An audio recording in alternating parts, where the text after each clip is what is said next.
Hello mga kalabs! Kumusta po kayo? Araw nga po ng Sabado dyan. Maaga nga pong nagising si Mama para nga po magluto siya ng para po sa baon ko.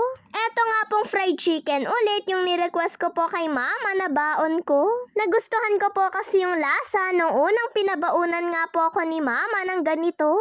Kaya naman po pala iba yung lasa dahil yung ginamit niya nga pong pang breadings dito ay yung garlic. Madalas po kasi yung ginagamit ni Mama na pang breadings ay yung original nga po na kulay red.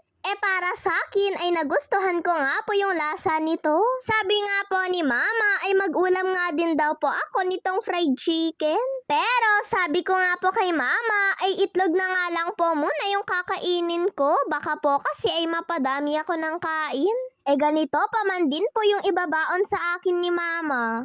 Eto nga, pagkatapos ko po maligo, ay nag-aalmusal na nga din po ako dahil dapat bago mag-7 ay nasa school na nga po kami.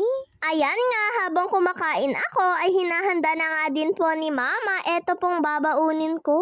Paglabas ko nga po ay nakita ko nga po si Yumi at nung sabi ko nga po na mag-bless siya sa akin, aba at tinalikuran niya nga lang po ako. Ihahatid po pala ako ni Mama sa school para daw po may kasama akong maglakad. Araw po kasi ng Sabado dyan, wala naman daw po kasi akong mga kasabayan na bata.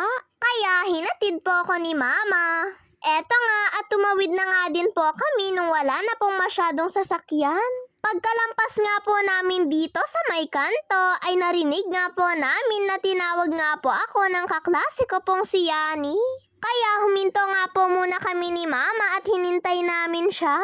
Eto po kasi yung daan papunta sa bahay nila, malalagpasan nga lang po pagpunta sa school. Sakto nga lang po mga kalabs, dahil siya na nga lang daw po yung kasabayan ko pagpunta sa school. Makiki-contest po kasi kami mga kalabs sa ibang school. At yung sinalihan ko nga po ay editorial cartooning. Sinali po kasi ako ng advisor namin mga kalabs. Nung una nga ay ayaw ko pa nga po sana. Pero napag-isip-isip ko nga po na makijoin na lang po ako. Eto nga mga kalabs at nakasakay na nga din po kami sa kotse ni Sir.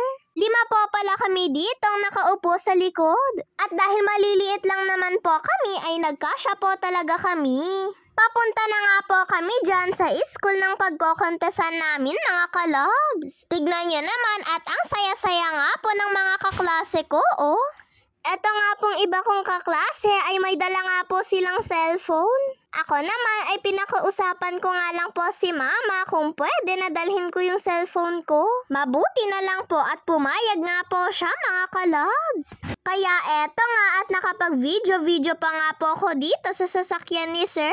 Pagbaba nga po namin sa sasakyan ni Sir at papunta na nga din po kami sa stage, ay pa-video pa nga po itong kaklase ko oh. Napakadami nga din po palang mga parents ang nagpunta dito.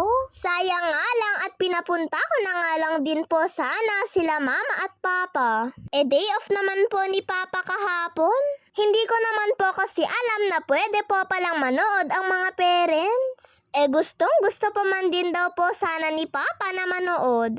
Wala nga po akong masyadong nakuhanan na video dahil medyo kinakabahan nga po ako. At sa mga oras na po pala niyan ay dito na nga po nila i-a-announce kung sino nga po yung mga napili. Nung nag-lunch po pala kami mga kalabs ay meron nga din pong mga nagpapapicture sa akin kaso lang yung iba nga po ay hindi ko nga po nakuhanan. Sayang nga lang at hindi nga po ako nakakuha ng maayos na video. Kinakabahan po kasi talaga ako dyan mga kalabs. At pag-uwi ko pa nga po mga kalabs ay pinrank ko pa nga po sila Mama at Papa. Sabi ko nga po sa kanila Mama ay hindi nga po ako nakapasok sa place. Pero sabi nga po ni Mama ay alam niya nga daw po yung style ko kapag daw po nagpa-prank ako. Kaya nung sinabi ko nga po na 3rd place ako ay natuwa nga po sila. Sobrang saya ko nga din po mga kalabs dahil kahit papaano ay nakapasok nga po ako sa 3rd place at hindi ko nga din po kasi yun inaasahan. Ewan ko po ba mga kalabs, minsan po kasi ay wala nga po akong tiwala sa sarili ko. Pero kapag chini-cheer up na nga po ako nila Mama at Papa ay lumalakas na nga po yung loob ko. Ang motto nga po nila sa amin ni Kuya, manalo o matalo, at least may experience daw po kami. At sa susunod na sasali na naman daw po ulit kami ay mas lalo na daw po naming galingan. Sa sobrang dami ko nga pong kwento sa kanila mama at papa ay nagutom nga po ako. Kaya eto at nilabas ko na nga din po itong mga binigay ng teacher namin sa amin na merienda na hindi ko nga po naubos. Medyo madami nga din po pala eto pong merienda na binigay nila sa amin. Yun nga din po kasing baon ko na merienda ay hindi ko nga din po nakain. Maraming salamat po sa iyo, Lord. Yun lang po mga kalobs. Maraming salamat po sa panonood ninyo. Mag-iingat po kayo palagi. God bless to all. Bye-bye po.